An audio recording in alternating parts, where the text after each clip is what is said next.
klasifikasi kelompok. Kelompok adalah dua individu atau lebih yang berinteraksi dan saling bergantung satu sama lain dan bersama-sama untuk mencapai tujuan tertentu. Merujuk pada definisi di atas, maka kelompok dapat dibagi menjadi dua macam, yaitu kelompok yang bersifat formal dan kelompok yang bersifat informal. Kelompok formal, sebuah kelompok formal dapat didefinisikan melalui keberadaan struktur organisasi dengan penugasan kerja yang ditetapkan untuk menentukan tugas-tugas dari organisasi tersebut. Kelompok informal, yakni suatu kelompok yang tidak ditetapkan strukturnya secara formal atau tidak ditetapkan secara organisasional. Kelompok informal adalah kelompok yang terbentuk secara alamiah dalam lingkungan kerja yang nampak sebagai tanggapan atas kebutuhan kontak sosial. Terbentuknya sebuah kelompok adalah wujud dari identitas sosial, yakni sudut pandang yang mempertimbangkan ketika dan kapan individu mempertimbangkan para anggota kelompoknya sendiri. Adapun karakteristik yang membuat identitas sosial menjadi penting, yang pertama adalah keamanan. Orang-orang yang memiliki karakteristik yang sama sebagaimana para anggota lainnya dari organisasi mereka memiliki level identifikasi kelompok yang lebih tinggi. Kemudian ada keunikan. Orang-orang yang lebih cenderung memperhatikan identitas yang memperlihatkan bagaimana mereka berbeda dari kelompok lainnya. Kemudian ada status.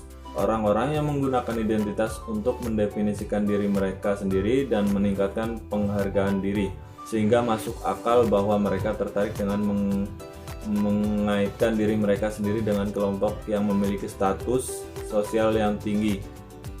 Kemudian ada penurunan yang tidak pasif. Keanggotaan dalam sebuah kelompok juga dapat membantu beberapa orang memahami siapa mereka dan bagaimana mereka menyesuaikan diri ke dalam dunia. Tahap-tahap dalam pengembangan kelompok.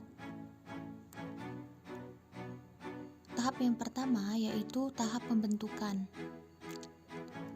Digolongkan sebagai sejumlah besar ketidakpastian mengenai tujuan, struktur, dan kepemimpinan kelompok. Para anggota untuk menentukan tipe perilaku apa yang diterima. Tahap ini akan selesai ketika para anggota mulai berpikir bahwa dirinya sendiri sebagai bagian dari kelompok tersebut. Tahap kedua yaitu tahap mempeributkan. Di tahap ini adalah salah satu konflik intrakelompok. Para anggota menerima keberadaan kelompok tetapi hambatan yang memaksa pada individualitas. Terdapat konflik tentang siapa yang mengendalikan kelompok. Ketika ini selesai akan terdapat suatu hierarki kepemimpinan yang relatif jelas di dalam kelompok tersebut.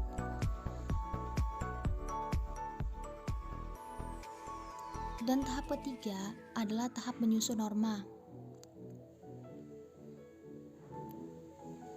Tahap ini hubungan dekat yang berkembang dan kelompok akan menunjukkan kekompakan. Sekarang terdapat rasa identitas ke kelompok yang kuat dan persahabatannya. Tahap menyusun norma ini selesai ketika struktur kelompok mengeras dan kelompok telah berasimilasi serangkaian ekspektasi umum mengenai apa yang mendefinisikan perilaku anggota yang benar. Tahap keempat yaitu tahap mengerjakan.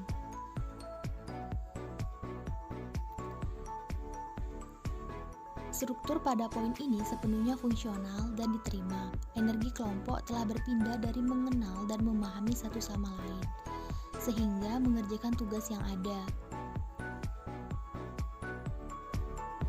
Dan poin terakhir atau kelima yaitu tahap membubarkan.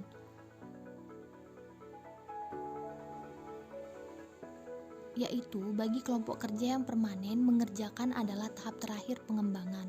Namun untuk komite-komite tim, satuan tugas dan kelompok yang bersifat sementara yang memiliki tugas yang berbatas untuk mengerjakan, tahap membubarkan adalah mengakhiri kegiatan dan mempersiapkan mengenai properti kelompok. Kelompok kerja bukanlah tidak terorganisasi oleh massa, Mereka memiliki properti yang membentuk perilaku para anggota dan membantu menjelaskan serta memprediksi perilaku individu di dalam kelompok sama halnya dengan kinerja kelompok itu sendiri. Berikut beberapa dari properti kelompok yang dimaksud adalah sebagai berikut. Yang pertama, peran. Peran adalah suatu rangkaian pola perilaku yang diharapkan yang dikaitkan dengan seseorang yang menduduki posisi tertentu di dalam suatu unit sosial atau organisasi sosial.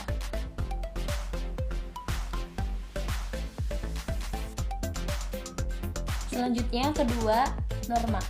Norma adalah standar perilaku yang diterima di dalam kelompok dan berlaku di antara para anggota kelompok.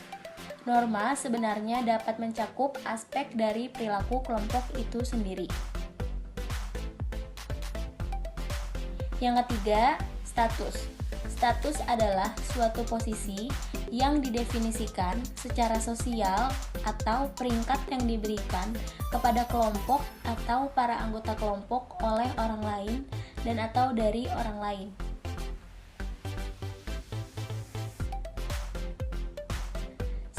Antara status dan interaksi kelompok, orang-orang yang memiliki status tinggi cenderung menjadi kelompok yang lebih sombong.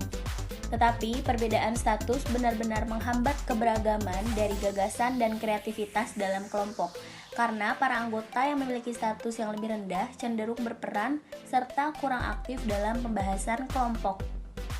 Selanjutnya, poin keempat yaitu besaran.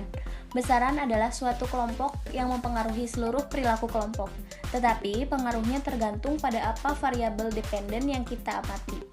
Kelompok dengan puluhan atau lebih anggota baik untuk memperoleh input yang beragam, maupun kelompok yang lebih kecil sekitar 7 anggota lebih baik serta melakukan sesuatu yang produktif dengan input tersebut. Selanjutnya, poin kelima yaitu kekompakan. Kekompakan adalah keadaan yang mana para anggota kelompok tertarik satu sama lain dan termotivasi untuk tetap bertahan dalam kelompok. Kekompakan mempengaruhi produktivitas kelompok. Riset-riset secara konsisten memperlihatkan bahwa hubungan antara kekompakan dengan produktivitas bergantung pada norma yang terkait dengan kinerja kelompok. Selanjutnya, poin keenam yaitu keragaman. Keragaman yaitu sejauh mana para anggota dari suatu kelompok memiliki kesamaan atau berbeda dari satu sama lainnya. Beberapa riset melihat pada keragaman budaya dan beberapa pada rasial, gender, dan perbedaan-perbedaan. Dan berikut peran dan norma dibagi atas beberapa bagian. Yang pertama, peran dibagi menjadi 3, yaitu pertama persepsi peran, kedua ekspektasi peran, dan yang ketiga konflik peran. Selanjutnya yaitu norma. Norma dibagi atas 4 bagian. Yang pertama norma kinerja, yang kedua norma penampilan, yang ketiga norma pengaturan sosial, dan yang terakhir norma alokasi sumber daya. Selanjutnya, strategi yang dapat dilakukan untuk mendorong kekompakan kelompok adalah sebagai berikut. Di sini ada poin 6. Poin pertama, membuat kelompok yang lebih kecil.